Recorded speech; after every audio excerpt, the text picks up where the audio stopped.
Hi, it's Paul Antonelli here. Welcome to another episode of the Ideal Business Podcast. Today I'm going to talk about the idea of product. What I've found is that often when we employ people, either as direct employees in our business or suppliers or contractors, even third parties, we sometimes get frustrated with them because we thought we made it really clear as to what was actually required, and yet this doesn't seem to be getting the results that you wanted to achieve with them. Now, when this takes place, there's really three reasons. There's three reasons why you might have an issue with someone that works for you. The first reason might be they just don't care. You can't really fix that. So if someone really doesn't care and is not really interested in the job and just there to take money from you, then you can't really fix that. That's just a bad hire. And if you get a feeling that that's the sort of person that you've got on board with you, then I'd highly recommend that you no longer have that person working for you.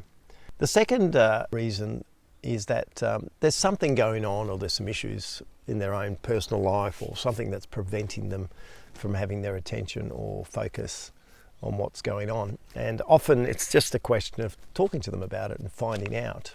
Yeah. The third reason is there's a lack of clarity, and this is more often the case from the experience that I've had with people, is more often the case is that there's a lack of clarity exactly what your expectations are. And that's why we have a term we call the valuable final product, or the product, or the outcome. Now, when you engage someone for any role in your business, most people, when you ask them what's the exchange, and they see that they exchange in time for money. Whilst that may be technically true, they're exchanging time for money, you're not actually paying them for their time. And this is an important differential, something to really get clarity around. You don't pay people for your time. Just like clients, what do clients pay your business for? It's not the activity that you undertake for them, it's the outcomes or the results of what it is that you do for them. So if you're in a service-based business, they're not paying for your time, they're paying for a product or an outcome. So think about the product as the end result of any activity that takes place, rather than the activity itself. And so this is an important distinction to be aware of, that and more often than not, if you're having an issue with a particular team member, and when I've had my own experience in that area, or when I've worked with clients around it, I always suggest that they go through a bit of a process of clearing the product. And the product is defined as the end outcome or the result of that person's activity or that role, not the activity. Because what can happen is that, someone might be employed as a receptionist. I'll give you a really simple example. And they would go, my role is to answer the phone, is to sort of greet people when they come through, might be doing some filing, all those sorts of things. None of those things are actually products, they're actually activities. And so the best way to sort of go about it is, how do you define, and normally a good way to do this is to do this with your team members, how do you actually define the product for a particular role? So if we look at that example of the receptionist, you might be getting frustrated with the way that this person's answering the phone or responding to people, and then when you talk to them, you might say, look, what do you think your product is? What is it that you're meant to be doing? And they'll say, I've just got to answer the phone. I'm a receptionist. And look, technically, well, that's true. It's not really the product, and then you work with that person to sort of define it. And an example might be, you'll get a clarity that product for the receptionist is to answer the phone within 3 rings, greeting everyone in a professional, friendly manner, finding out what their needs are and directing that call as quickly and efficiently as possible. Yeah. And so that's the difference between I'm answering the phone and actually defining the product. And that's in a fairly simple role, such as a receptionist. So you can imagine in your business, you might have people right across your business undertaking different activity, and you may be going, well, you know, you've had a chat, you've created a job description, you've done all those things, but it's just not working. And so part of the thing to do, and something that I'd really recommend an approach, is to see if the product, the outcome, has been agreed upon and there's a strong alignment on that. And so that's actually a bit of a process of engaging in a bit of a communication. Because if we want to create an ideal business and we want to remove ourselves from activity that we don't love, it's actually pretty important that you can engage people, you can get aligned, and then they can get on. And the more success you have in doing that and outsourcing activity, the more likely that you're going to do it going forward as well. So typically the steps involved, I find that whenever I hear or wherever it comes across that this person's not really doing that well, they're not performing that well, the first question I ask is, have you cleared the product with them? Is it very clear? Are you strongly aligned on what the outcome of that role is?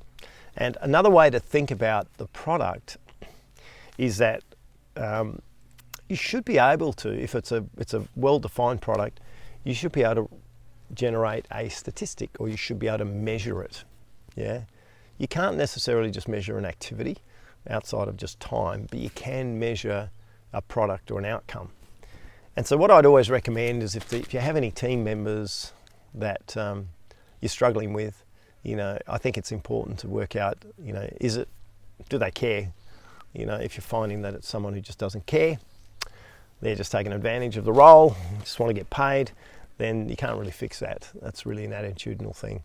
But if you find that, you know, they seem to be trying really hard, they're really interested, but it's not still clicking in, then I suggest you take a bit of time to go through and clear the product. The best way to start with that, if you don't have that defined with them, is to simply ask them. Ask them the question, what do you think your product is in the role that you're engaged in, and see what they say. And if they go through and they define the product by a number of tasks and activities, I do this, I do that, I'm meant to tick this, I'll do this, do that, you know, then in the doing side, the activity side of it, you'll know straight away that they don't necessarily understand their product, or it hasn't actually been defined with them. And so then you take them through a bit of a process, and you want to have done this yourself for that particular team member, is to look at what is the product of a particular role? What are the outcomes? What are the expectations that you have in relation to someone working within your business? And if you can move away from the focus of people are paid for time and activity and completing tasks, because then you'll end up just micromanaging your team, and there'll be very little accountability and responsibility across your team. But if you can define the product really clearly, this is the product that we're aiming to achieve, and you do that in a process of agreement with that particular team member, so you actually go through and you define it, and there might be 3 or 4 different products. If it's a sales role, obviously it might be relating to sales, but it might be relating to a particular quality of sale. It might be relating to a certain number of sales that take place, or sales of certain products or services that you have. So getting as specific as possible is really important. And what I found works best is not just coming up with these for any, if you've got an existing role, you've already defined the job description clearly, and you've got the product and the KPIs and the statistics, then that's just sharing that information with someone who you engage with in that role. Now, if you, for example, have someone who's potentially in a new role, or hasn't been done before, then it's a really valuable exercise to engage them in the process, and then they have a sense of ownership of the role itself and the product and the outcomes. And I found this to work most of the times that I've had any issues with team members or staff members. I found this works really well.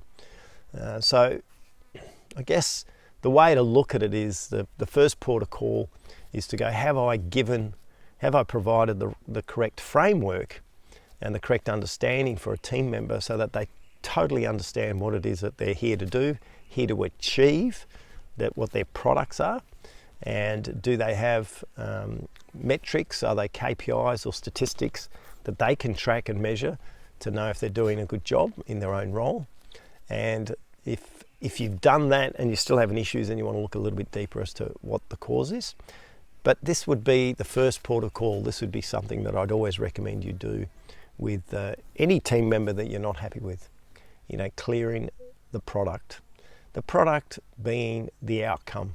And that's really what we all get exchanged for. Anything that we do, with our clients, anything that anyone works for you, the exchange is not simply the activity or the task, but it's actually the outcome or the product that comes out of the result of that activity.